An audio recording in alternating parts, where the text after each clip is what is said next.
Ah, there you two are. O'Brien, you don't normally join the fray. Well, my doctor told me I need exercise.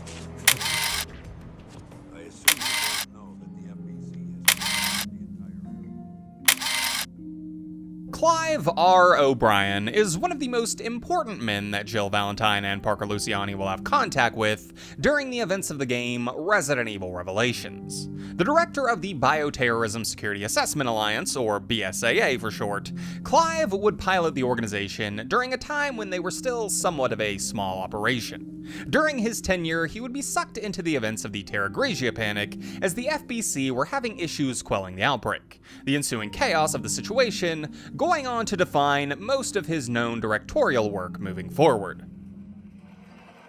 The B.S.A.A., a counter-bioterror NGO, which operates independently of the interests of any one country, went in as observers to assist the FBC. The story of Clive O'Brien as we know it begins with the birth of the B.S.A.A. in 2004 after global bioterror threats had rapidly been becoming cause for concern. Umbrella had recently collapsed after the Raccoon City scandal, and in its wake, former personnel had begun selling off the corporation's secrets and prototype bioweapons to the highest bidders. A situation which would bring about a new wave of horror that needed to be addressed, and from that panic, the B.S.A.A. would be established. Clive, Chris Redfield, and Jill Valentine would be 3 of the original 11 who would found this resistance with the backing of the Global Pharmaceutical Consortium, who were attempting to distance themselves from Umbrella, a former member. However, in the beginning, the B.S.A.A. was largely only a show of good faith from the consortium, establishing the organization as a press stunt and giving them little power as an NGO that would mainly perform only observational and assistant roles to those with jurisdiction. In this climate, Clive would be the first director of the B.S.A.A., working as a key member of the team to establish their credibility on a global scale. Fortunately, he wouldn't have to wait long for the opportunity, as in the very year the organization would be founded, a massive bioterror attack would strike the floating city of Terragrigia.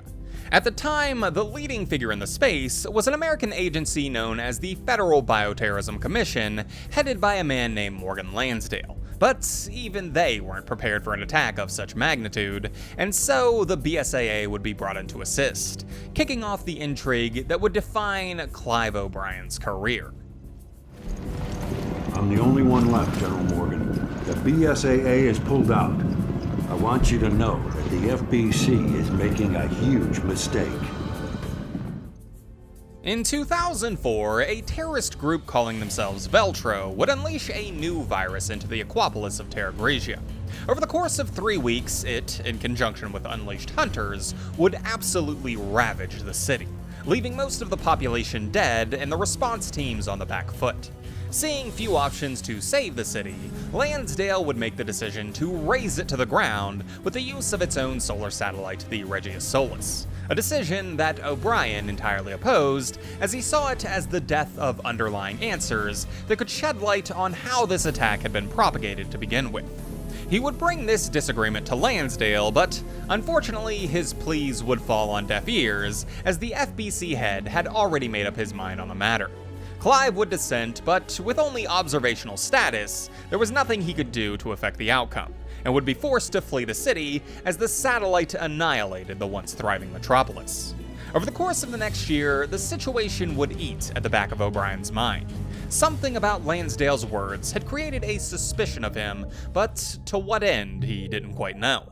That is, until a current FBC agent named Raymond Vester would bring forth accusations that it was actually Lansdale who was the mastermind behind the Terragrigia attack. And around those accusations, the two would begin to strategize. With the hopes of forcing out some incriminating evidence, Vester and O'Brien would devise a plan for the fictitious revival of Veltro. With foreknowledge that the B.S.A.A. had been infiltrated by a mole from the FBC, O'Brien would work to create the guise of an operational Veltro facility, hoping that, with its discovery, the mole would rile up Lansdale into making a move.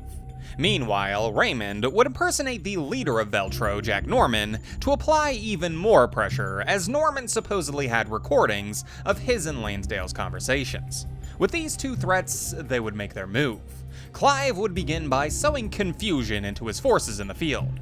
In the wake of the Terragrigia panic, 2 former FBC agents had jumped ship to the B.S.A.A. and were thus the most likely candidates for the mole. As such, he would send Jill Valentine and Parker Luciani to investigate the Queen Zenobia, where supposedly Chris Redfield and Jessica Shirawat had gone missing. At the same time, during a remote mountain mission, Chris and Jessica would stumble across the supposed Veltro base before being pulled away to hunt down Jill and Parker who'd gone missing.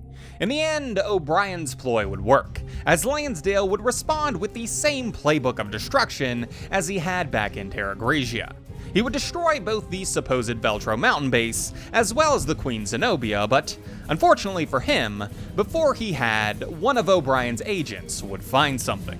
Evidence of a ship that had been sunken during the Terragrigia panic, the ship that Lansdale had given to none other than Jack Norman. With the truth of Terragrigia being dragged into the light, Lansdale would be forced into action. After destroying his marks, he would make his way to the B.S.A.'s headquarters and place O'Brien under arrest for conspiring with Veltro. However, before he could even remove Clive from his office, Chris and Jill had managed to acquire the evidence needed to turn the tables. Morgan Lansdale, you are hereby relieved of your position as FBC Commissioner. And I'm placing you under arrest on suspicion of conspiring with Veltro in the planning and execution of the Terragrigia panic. Lansdale would be brought to justice, and the FBC disbanded for its failings, leaving a vacuum in the space as bioterror was still an ever-growing threat. To fill that void, the UN would restructure the B.S.A.A., making it a United Nations asset under their jurisdiction, and giving the organization clearance to operate in its member states unabated. O'Brien would oversee much of this transition of power, but wouldn't stay on with the organization once it had acclimated to its new role. He'd made a risky gambit to catch Lansdale, and while it had paid off in the end, it had put a lot of people in some very dangerous predicaments. As such, he would step away from his role as director and essentially retire from the field, stepping into a purely advisory role. He'd done his job, and now it was time to pursue his passions. Come to think of it, he'd always wanted to be a writer. Clive R. O'Brien is one of the most interesting and clever men that has ever graced the halls of the B.S.A.A. headquarters. A man dedicated to the eradication of bioterror, Clive would give himself to the cause by helping to form the world's leading force against the ever-looming threat. And while at times his methods of bringing justice could be unorthodox to say the least, he'd seen the monsters that bioterror could create, not only in the creatures, but also in the hearts of man. And during his tenure, he'd done everything he could to stop them.